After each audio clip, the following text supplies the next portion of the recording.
U.S. President Barack Obama is said to be very concerned about the swine flu outbreak. On Sunday, a top health official said of the 20 confirmed cases in the U.S., only one person had to be hospitalized. America's Homeland Security Secretary says the situation merits a new level of involvement by the federal government. So why are governments and health officials so concerned?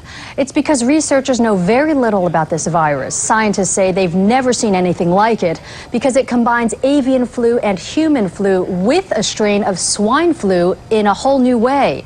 Officials say the new virus mutated from an older one. Such changes can make it harder for a person's immune system to fight this new threat. The strain has shown resistance to some antiviral drugs, so officials aren't exactly sure whether countermeasures like Tamiflu will work. Swine flu has given the global community a scare, but there are ways to stay safe. Carl Azuz tells us what are the do's and don'ts about this virus. It started in pigs, though you cannot get it from eating pork. At first, swine flu only occasionally transferred to people like farmers who came in contact with pigs. Now it's spreading from person to person. Experts think that happens through coughing, sneezing, and picking up the virus from contaminated surfaces. And though it can be deadly, many of the Americans who've gotten swine flu are expected to make a full recovery. The symptoms here are the same as for the regular flu: fever, sore throat, achiness, chills, exhaustion, possibly vomiting and diarrhea. If prescribed within a couple days of the first symptoms, antiviral drugs work especially well against the disease. In the meantime, it's clear there are things people can do to reduce the likelihood they'll get infected. Frequent hand washing is one of the most important things people can do. And if people are sick, stay home. Don't travel. The Centers for Disease Control recommends that if you do, cover up with a clean tissue when you cough or sneeze. Keep your hands clean, as you heard, and avoid touching your eyes, nose, or mouth to keep germs from spreading. In addition, Mexican authorities are telling people to avoid large crowds, keep their distance from others, and to avoid kissing. Carl Azuz, CNN, Atlanta. Swine flu viruses do not normally infect humans, but it does happen. In 1988, an apparent swine flu outbreak led to multiple human infections in the U.S., but officials found no sign of the virus being passed from human to human. That same year, a healthy 32-year-old pregnant woman died of pneumonia just days after she visited a county fair exhibit where several pigs were suffering from flu-like illness. Healthcare personnel who treated the patient later showed signs of infection as well. Overall, the U.S. Centers for Disease Control and Prevention says it has typically gotten reports of a human swine flu infection every year or so, but in recent years, human cases of the virus have become slightly more common. In the past 4 years, there have been 12 cases of human infection reported in the U.S.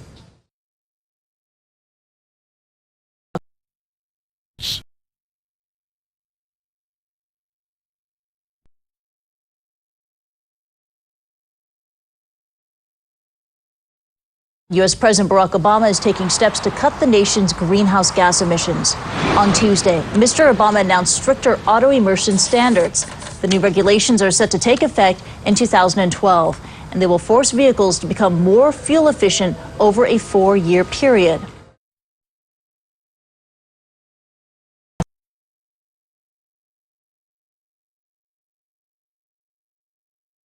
The UN Security Council holds an emergency meeting hours from now to discuss North Korea's underground nuclear test. Pyongyang says its second such test was more powerful than its first one back in 2006. South Korea's official news agency reports the North also test-fired a short-range missile on Monday.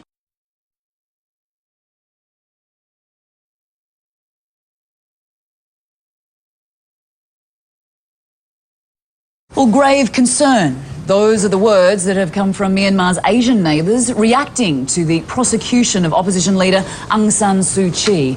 The Nobel Peace Laureate is in court, accused of violating terms of her house arrest after an American intruder swam to her home.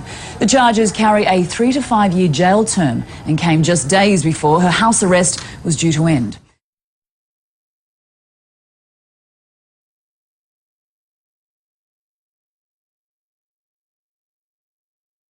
The number of people in poverty around the world is growing fast. According to the UN, around 1 billion people will suffer from hunger and malnutrition this year. The OECD says this is due to historic underinvestment in agriculture and continuing turmoil in the global economy. International food prices have fallen from the highs we saw last year, but the World Bank says local prices remain volatile.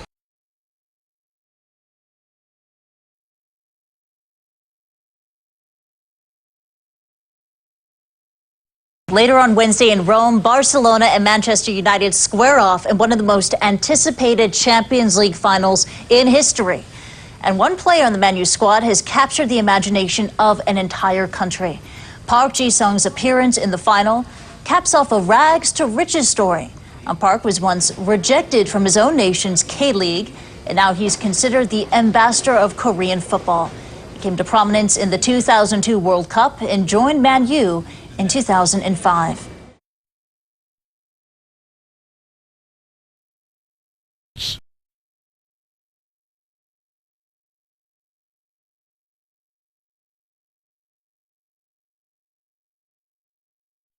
Go ahead. 3, 2, 1. Could the so-called missing link be behind the curtain? Behold, a 47-million-year-old primate fossil. This is the most complete primate fossil before human burial. These paleontologists believe the primate is a gateway to discovering everything about human evolution. They found human-like nails, not claws, plus toes and teeth. The female primate is believed to have drowned in a crater lake and was discovered in a shale mine outside of Frankfurt, Germany in 1983. It all makes for a very good TV show, doesn't it? The story of a little girl who connects possibly to every person on this planet.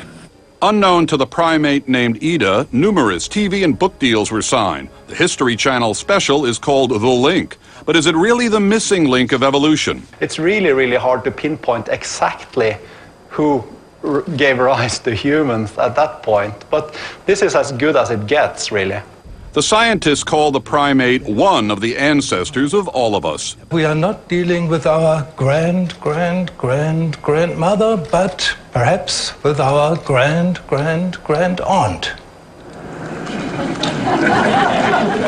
They may not have the missing link, but the investigators hope the hoopla over the primate in a mine will lead to a gold mine of interest in science. Richard Roth, CNN, New York.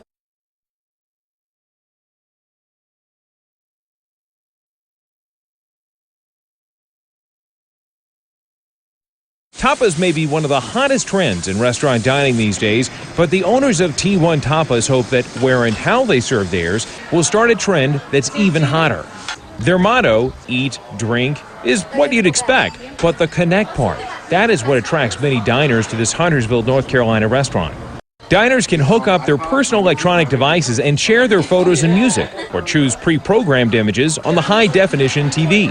We wanted to use technology as a way to bring people together, rather than these individual electronic devices, which tend to be isolating. The heart of the system is this tabletop touchscreen. Owners Mike Feldman and Jim Morris, both electrical engineers, created the system to allow diners to access all the high-tech goodies, as well as place their orders. Let's pick out this one, say the jerk marinated chicken. It pops up, and I can order it. The order is sent directly to the kitchen. You can also watch the latest movie trailers. I will not allow you to lecture me, nor will you stop me. And get showtimes. And if you forget your iPod, you can still enjoy the booth. We put in a whole series of different media that's already in the system that you can look at, pictures, music videos, concerts. Feldman and Morris think this high-tech customized dining experience is the way of the future and plan to market their T1 connection booths to other restaurants within the year. Reynolds Wolf, CNN.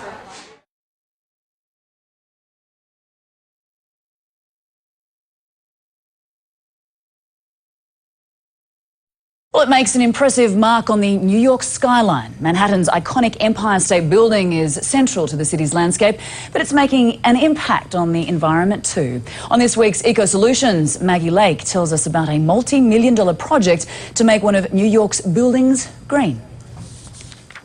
The Art Deco structure made iconic by the classic 1933 film King Kong is looking more towards the future than its past. Its owners are spending $100 million to make it more green. It's part of a major $500 million overhaul of the building whose very foundation is rooted in the Great Depression. The Empire State Building led the way back in 1931, 1932. We can lead the way in 2009. And we hope that we also are in a position to prove to lawmakers and policymakers that there is good economic sense in intelligent investing in energy efficiency retrofits. There's a side benefit to being green, but the economics should come first. Former U.S. President Bill Clinton was on hand when the measures were announced last month. The Clinton Climate Initiative is just one of the partners making this change happen. Today, people will know it as never before because every person on earth who cares about this knows about the Empire State Building. The entire plan will cut energy consumption in the 102-story building by 38%, saving its owners more than $4 million per year in energy costs. Environmental groups applaud the effort. Among the features of this green makeover, installing energy-efficient lighting, upgrading the building's 6,500 windows, and installing new air conditioning and heating systems. In addition, tenants will be able to monitor their energy use online and receive tips on how to conserve. Everybody knew what things could be done. Nobody knew what made the most sense, what would make the right combination. Out of over 65 different items which we looked, we're doing 8. So for us, it was creating those systems. The good news is, however, after creating those systems and these processes, it's available for anybody to use in any building in any city around the world. These measures don't in themselves guarantee that the Empire State Building will achieve so-called LEED status, an internationally recognized set of criteria that confirm a building as truly green. But experts say it is certainly a step in the right direction. Maggie Lake, CNN, New York.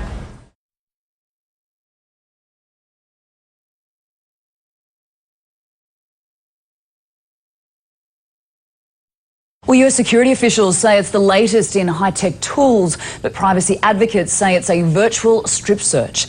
CNN's Jean Meserve explains the controversy over airport body scanners that leave very little to the imagination.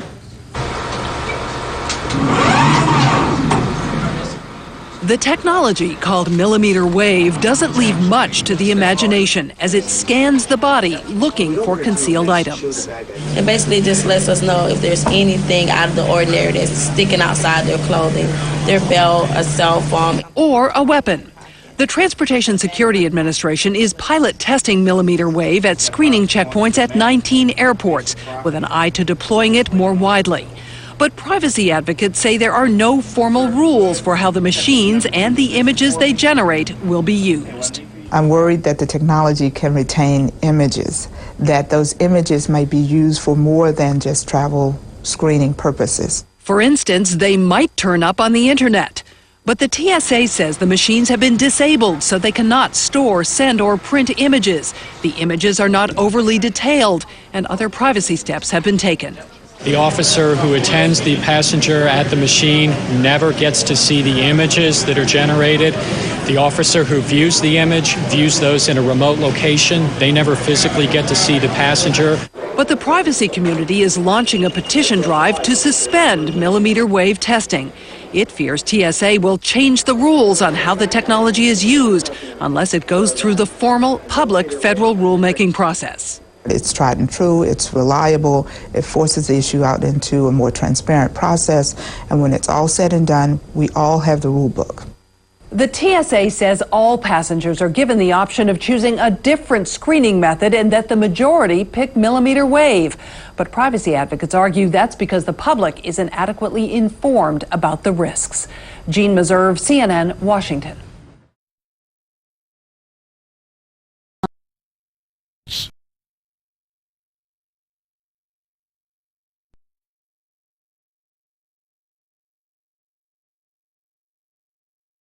Money magazine has unveiled industries where high-level jobs are expected to grow over the next few years. Starting with healthcare, an industry fueled by an ageing population, median executive pay is $84,000. There's also the green products and services industry, where increasing investment in eco-friendly technology is fueling growth. Median executive pay there is $92,000.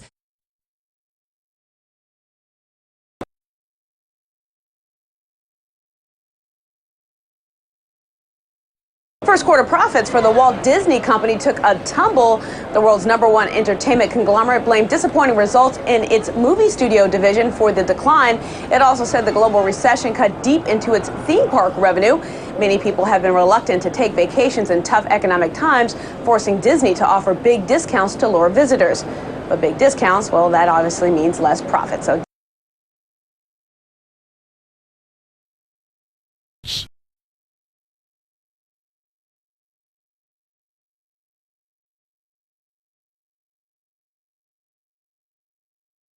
The recession certainly driving more and more Americans to declare themselves bankrupt.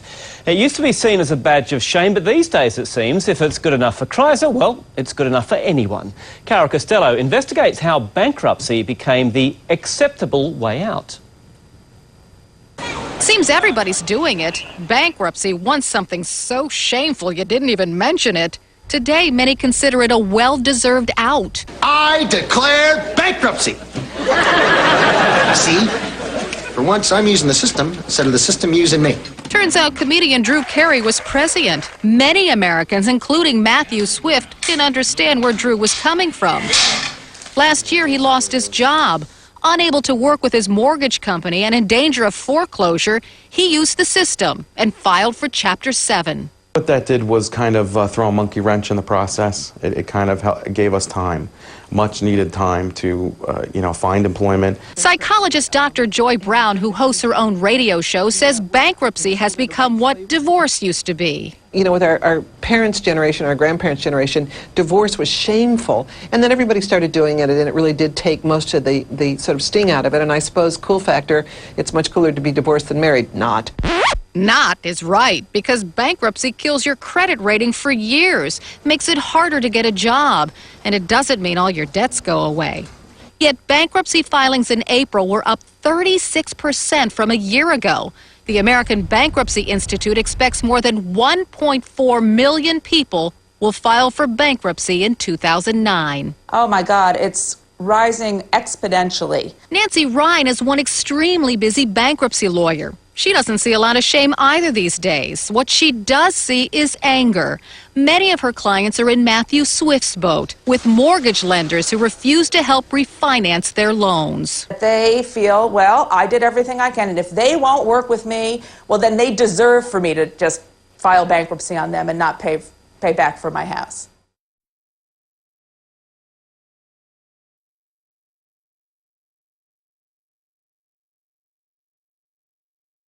China and Brazil have already cozied up in the business world. Despite the economic downturn, trade between the two is booming. Eunice Yoon takes a look at their strengthening ties. Brazilian buyer Jose Roberto Alves is checking out handbags at this Hong Kong trade show, trying to pick designs that will appeal to shoppers back home. How much is this? After 2 years working in China, he now exports an average of 15,000 bags every month, taking advantage of the low prices offered by Chinese manufacturers. He's forged close ties with his local suppliers, even if their working styles are a little bit different. I have some of my suppliers that we have a really good relationship because I'm a Brazilian, so the Brazilian way to do business is more friendly. Alves and the other buyers like him make possible the growing economic ties between Brazil and China. The Brazilian government says in April, China overtook the United States as Brazil's largest trading partner, knocking the U.S. off its pedestal for the first time in decades. Alves says about 40% of his goods pass through this port. While shipments to the U.S. and Europe dwindle because of the weaker global economy, Brazilian demand is still strong. In fact, in 2008, products shipped from China to Brazil surged by 57% from the year before. That's welcome news for electronics manufacturer James Wong. The slowing global demand has forced thousands of other factories in southern China out of business. But his company, JWL, is prospering. Every year, he sells more and more products to Brazilian customers. He says they'll soon account for 15% of his total business. I felt that the Brazilian market is quite an energetic one. I'm confident that the purchasing power of Brazil is going to be huge once the exchange rate gets steady. For now, emerging markets may not match the size and scope of sales in wealthier nations, but Wang and his workers are grateful the orders are still coming in. This assembly line worker is busy making speakers for Brazilian schools. I know it is tough for him to run the business in such a poor economy. It's not easy for him to keep us all during the global economic storm. An established factory in China, grateful for the shelter provided by an up-and-coming Brazil. Eunice Yoon, CNN, Shenzhen, China.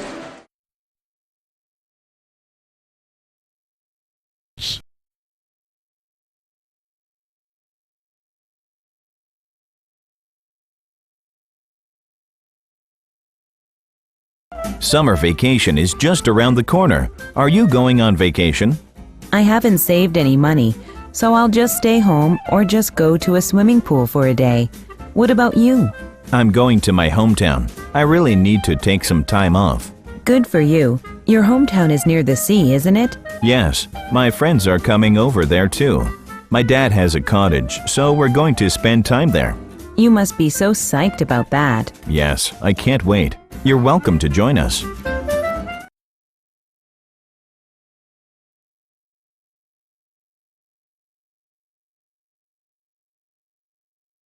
Hey, look at you. How was your vacation? I spent too much time catching rays, so I got sunburned. Sounds like you had fun, though. Yes, I went camping with my family. Rafting down the river was the most fun part of the trip. Wow, I'm jealous of you. Mine was so-so. I went to a water park and it was packed with lots of people. I get the picture. It's always crowded this time of year. We got stuck in traffic on the way home. Well, we've got to get back to the grindstone.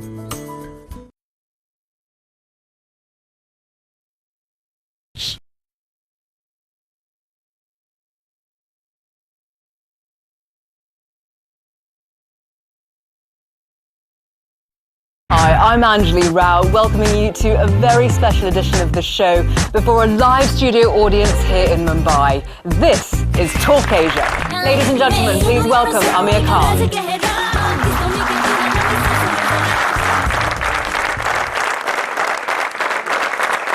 It's a real pleasure to have you with us today, so thanks very much indeed for making yourself available again. Your most recent film, Gajni, is now the biggest Bollywood success ever.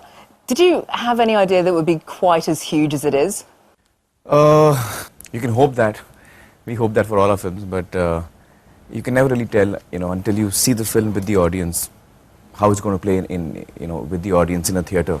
So I think in Gajni, what we set out to make, we were in fact able to achieve that. Arguably one of the most talked about aspects of Gajni was your physique. Well, it was tough. It was really tough. And actually, there's a joke in my family and friends that when you want to get Amar to do something, make a movie around it, and he'll end up doing it. So I never thought I would ever train, and it's not something I'm into. But when I had to do it for the film, I just went all out and did the best I could.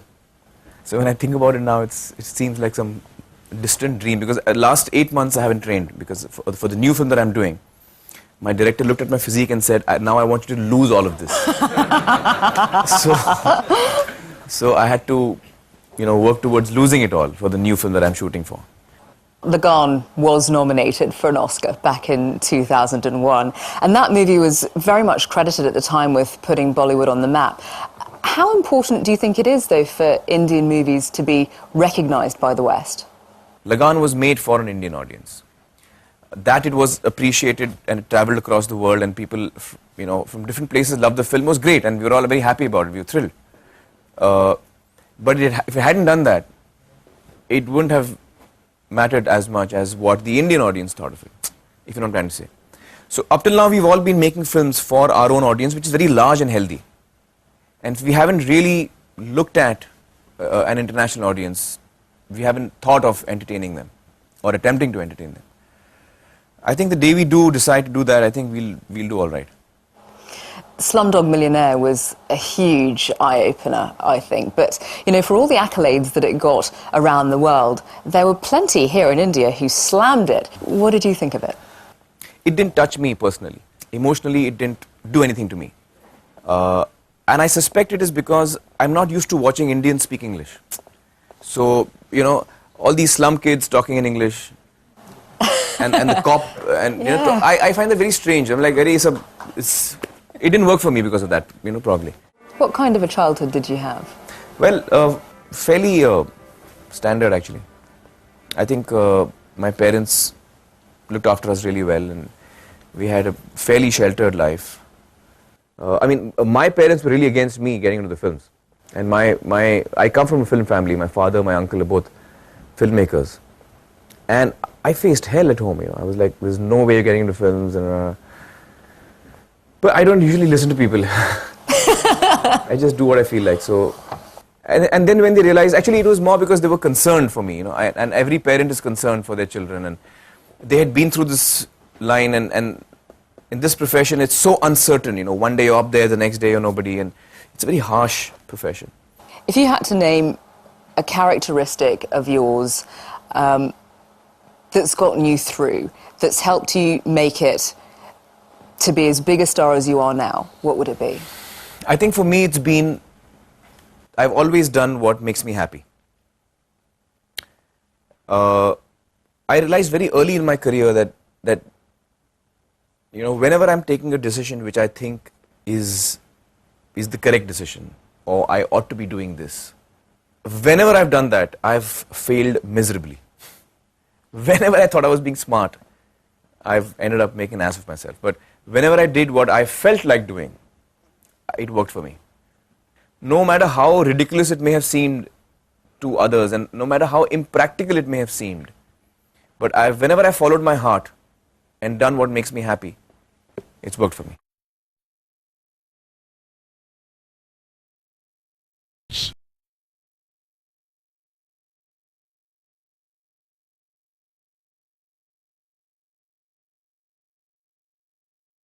A terrific film opened today. I saw it last week. It's Angels and Demons, and three of its principals are with us. In New York, Tom Hanks, two-time Oscar winner, he's the star of the movie.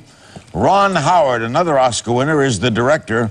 And Ayelet Zura from Israel plays Victoria in, as we said, Angels and Demons. Tom, before we see one of the clips from the movie, you have kind of put your stamp on this. Angels and Demons, Da Vinci Code. What attracted you to the project? Well, the intelligence and I think in some ways the ambivalence of the character of Robert Langdon. He's a very smart guy. He's probably the only symbologist in the world. Was it a tough script to remember?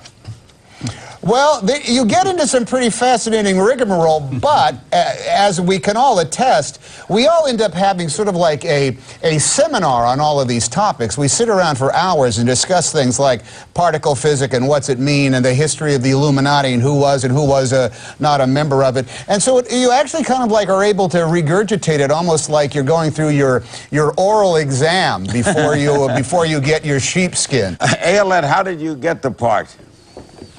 Well, like usually, somebody calls someone, and then they call you to come in to meet with Ron, and I did, and I was, to be honest, very determined to play this role because from the moment I read it, I felt like I really knew what to do with it, and when I met Tom and read with him, it was very easy, and I felt very comfortable right away, and the conversation with Ron and the feeling that he had in that particular reading felt so nice. Tom, do you handle controversy well? Well, I think it's always in the hands of the beholder. I think by and large, films are controversial, and anything you say about a film, be it a criticism or a view, is warranted. I don't think there's any such thing as unfair criticism. But you know, controversy is as controversy is. I do believe it's very difficult to make any sort of statement, to do anything, in fact, without warranting some brand of controversy from somebody. I believe, you know, you can make a thing that you think is a joke and it gets blown out of proportion, or you can make a film that someone can criticize because they don't like the way you stacked up rocks in the background of one of the shots. So it just happens, and it's part of the grand scheme of things. Ron, one other thing, Ron, how difficult a shoot was Angels and Demons, directorially?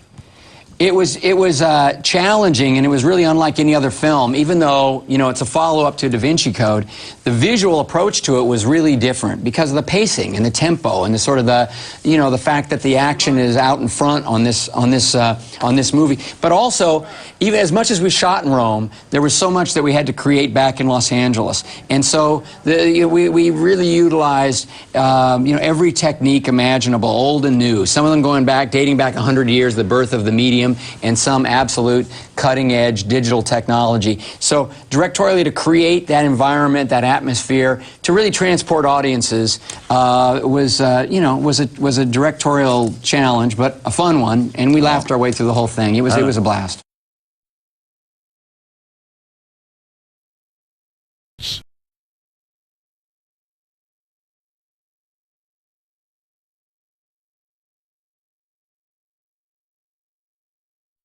You could call Leon Stoltz a potato chip-aholic. As a child growing up, that was what I remember, is having a nice bag of potato chips. 5 years ago, he saw an empty niche for healthy upscale potato chips while walking down a grocery aisle. So he launched Potato Finger. And the reputation stuck. His healthy chip became Rachel Ray's snack of the day. Food magazines were touting the treat. And success followed Stoltz, literally. Aspiring entrepreneurs would track him down at his favorite coffee shop, seeking his advice. I think some people are good at cooking. I'm good at starting companies. So good that last December, in the middle of the recession, this 41-year-old risk-taker decided to start yet another business. This time, getting paid to help startups launch. Stoltz was swimming in ideas, so he called his company Idea Ocean. This is end of 2008. The economy's turned sour. People are going out of business, and you're starting up Idea Ocean. We formalized it, yes. Kind of scary?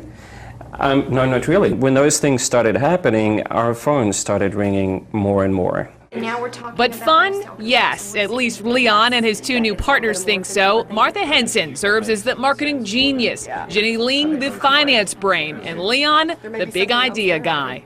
Together, they've taken on 24 clients nationwide, from real estate websites to homemade hot sauce, turning a homespun idea into a multi-million-dollar business. From the logo to the production to the investors, their experience combined has taught them small business lessons they feel compelled to share. Tip number 1, get a support system. I have seen so many businesses go up in smoke because they didn't have their family's support. Number 2, do your homework. Research every competitor that's out there and see if you have a niche that's really applicable. 3, think like a big company. Don't treat it like a hobby, but get in there, go to work, be disciplined about your hours and your time, and present yourself as a big company. You know, don't run around in your sweats all day long. 4, keep your overhead low. Leon says, who needs an office when there's a coffee shop on every block? And 5, follow your passion. I think if you're motivational or the driver is money, then you're probably not on the right track. You should find the thing that gets you excited, and the money will come. Brooke Baldwin, CNN, Atlanta.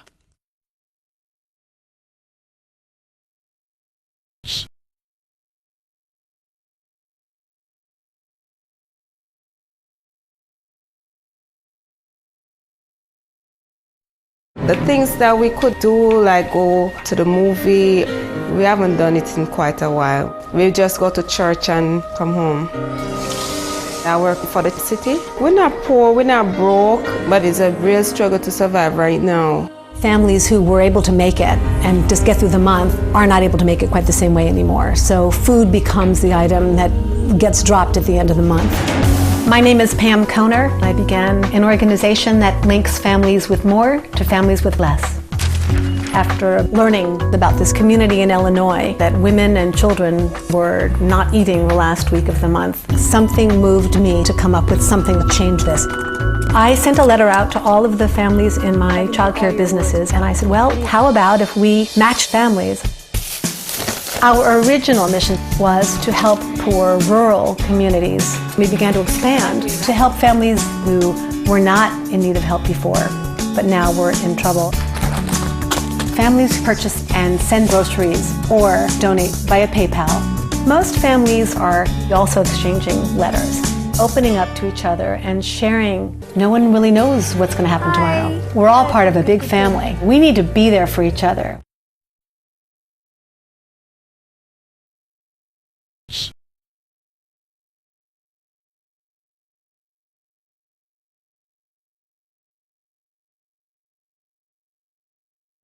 Now, when the news is gloomy or even just like that, kind of indifferent and a bit volatile, sometimes it's nice to flip open a magazine and take a peek at the lives of celebrities. Or should that be a peekaboo?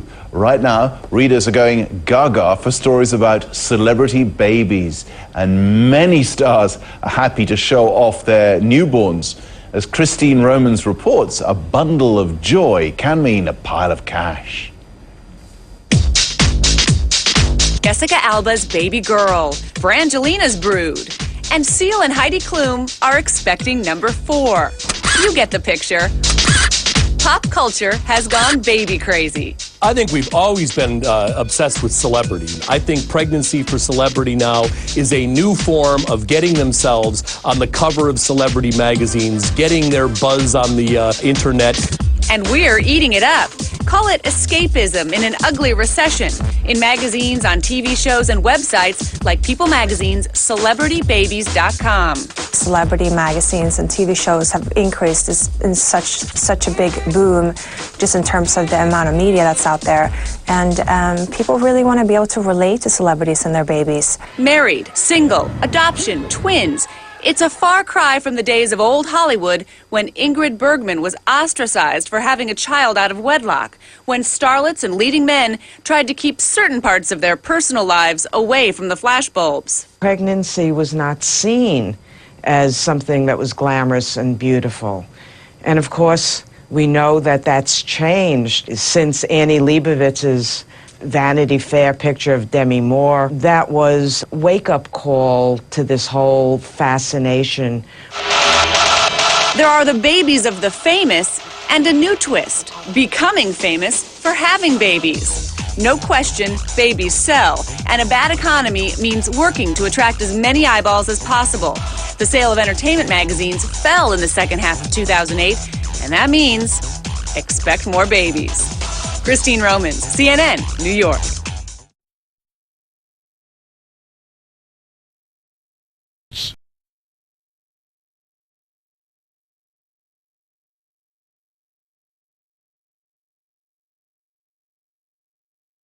Now, an unlikely and unwelcome sight in New York this weekend. A game store in Union Square Park was literally abuzz when a swarm of bees descended upon the shop. And as you can see, hopefully some rather unhappy employees there.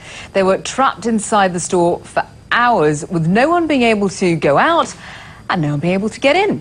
Eventually, a bee specialist managed to make the area bee-free.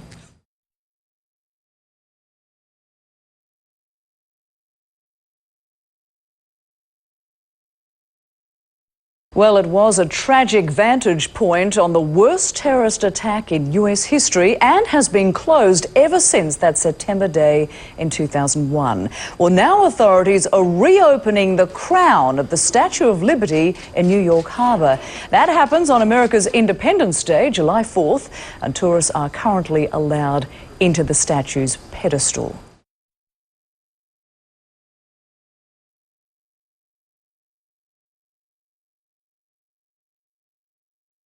Don't think the astronauts aren't on the cutting edge of more technology either. They are plugged in and they're ready to go on Twitter. As the astronaut Mike Massimino is planning to tweet for the first time ever from space. He's part of the Atlantis crew, but the fellow astronaut Mark Polanski is going to be commanding the next mission to the International Space Station. He's actually already tweeting and asking Twitter fans to take part in his next mission.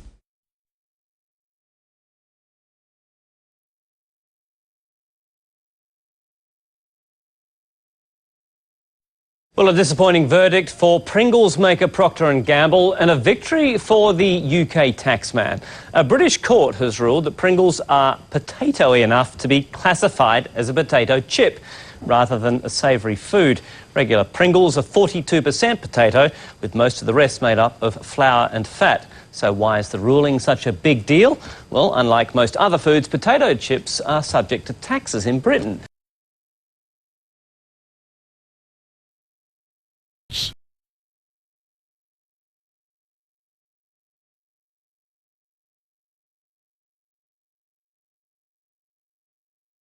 The tropical cyclone number 2, of course, it actually made landfall in the last about 15 to 18 hours now, pushing, of course, into areas of Bangladesh, also the far northeast of India. But it's been moving pretty quickly, this storm. It has been producing some very heavy amounts of rain. The winds are still pretty strong, probably not quite as strong as what it says here, sustained at about 74 kilometres an hour. This was the last update from the Joint Typhoon Warning Centre. So it will continue to weaken this storm system. The further north it goes, it is coming into much drier air.